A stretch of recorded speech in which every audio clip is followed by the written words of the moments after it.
Hello friends, welcome back to my new blog. আশা করি তোমরা সকলে ভালো আছো আর আমিও ভালো আছি। চা খাওয়া হয়ে গেছে, এখন রূপকের জন্য বানাচ্ছি ডাবল ডিম টোস্ট। ছেলেরটা খাওয়া হয়ে গেছে, ছেলেরটা আগেই বানিয়ে দিয়েছি। আর তোমরা যদি বলো যে সুস্মিতা তুমি সকালবেলা কি টিফিন করবে, তা আমি এগুলো খাবো না, আমার ভালো লাগছে না।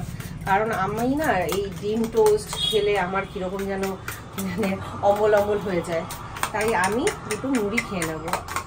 আর আজকের ওয়েদারটাও সকাল থেকে মেঘলা হয়ে রয়েছে, দুদিন ধরেই বেশ ওয়েদারটা ঠান্ডাই, মানে সেইভাবে কিন্তু গরমটা নেই। মানে 4-5 দিন আগে যে গরমটা ছিল সেই গরমটা তুলনামূলক অনেক কমে গেছে। তা তেল দিয়ে দিলাম, এরপর ডিমটা ফাটানো হয়ে গেছে, তেলটা গরম হলেই ডিমটা দিয়ে রুটিগুলোকে দিয়ে টোস্ট বানিয়ে নেবো, ব্যাস হয়ে যাবে। আর উপর থেকে একটু গোলমরিচের গুঁড়ো দিয়ে দেবো। দারুণ খাবার, বলো বন্ধুরা। আর আজ দুপুরে কি রান্না করছি না, কাতলা মাছ নিয়ে এসছে, কাতলা মাছ আলু দিয়ে পাতলা ঝোল। এই দেখো এখানে ঝোল ফুটছে, মাছগুলোকে দিয়ে দেবো। আর এদিকে আলু ভাতে দিয়ে ভাত হয়ে গেছে। তা আজকে এই গরমে আর কিছু ঝামেলা করছি না, সাথে টক দই তো আছে, ওই টক দই হলেই আর আমাদের আর কিছু লাগে না। তা যাই হোক, রান্নাটা প্রায় হয়েই এসছে। তারপরে একটা কাজ আছে, না ছেলের চুলটাকে কেটে দিতে হবে।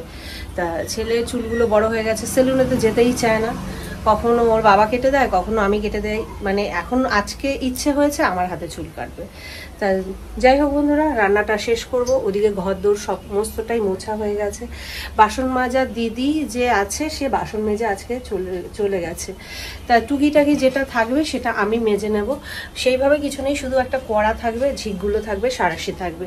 তা ওই ঝিক আর সাঁড়াশিটা মেজে রাখবো। আর দিদি বলেছে কড়াইটা রেখে দেবে, কালকে এসে আমি মাজবো।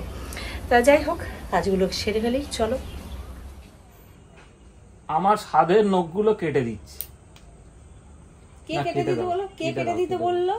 আরে আমার কাটতে গেলে হয়, ডিপ হয়ে কেটে যায় আর তোমার ব্যথা হয়। আরে বেশি না, তুমি আবার সেই ডিপ করছো। আমি যেই ভয় আমি নিজে কাটতে চাই না। আচ্ছা, তাহলে নিজেরটা নিজেই করবে। সেদিনকে আমি একটু নেল পালিশ করিয়ে দিতে বললাম, তুমি বললে আমি পারি না। অথচ আজকে আমাকে দিয়ে দেখো নখ কাটাচ্ছ। আরে নখগুলো বড় থাকলে কিবোর্ডটা চালাতে অসুবিধা হয়। তাই নাকি? অনেক সমস্যা আছে, বুঝবে কি ভাই। তো তুমি কি নখ দিয়ে করো? আরে ভাই, নখটা বড় থাকলে আমার প্রবলেম হয়। তাহলে কার কি প্রবলেম হয় জানি না। মেয়েরা বড় নখ নিয়েও টাইপ করছে। মেয়েরা মিনিটে 20টা লেটার করে। আচ্ছা, আর তুমি মিনিটে কটা লেটার? মিনিটে আমার মোটামুটি 60খানা। তাই নাকি? বেশি। আমি যখন কিবোর্ড আমি টাইপ করি তখন ঝড় উঠে যায়। হ্যাঁ, সেটা অবশ্যই, ঝড় তুলে দাও। তাহলে ও সত্যি তুমি যা ভালো লাগছে। সুস্মিতা অনেকদিন পরে আমার হাতে নখ কেটে দিচ্ছে। ভালো লাগছে? সুস্মিতা অনেকদিন বাদে নখ কেটে দিচ্ছে, এটা নাকি ভালো লাগছে? কিছু বলার নেই। আর কৃষ্ণার কন্যা আমার কাছে মেকআপ করার জন্য এসেছে। ওদের আসার কথা ছিল অনেক আগে, ওরা প্রচুর লেট করেছে। আর এদিকে আমার পার্লারেরও প্রেশার ছিল, সেই কারণে ওদের একটু বসতেও হয়েছে, যার জন্য অনেকটাই দেরি হয়ে গেছে। তা যাই হোক, ঝটপট যতটা রেডি করা যায়, মানে রেডি করানো যায়।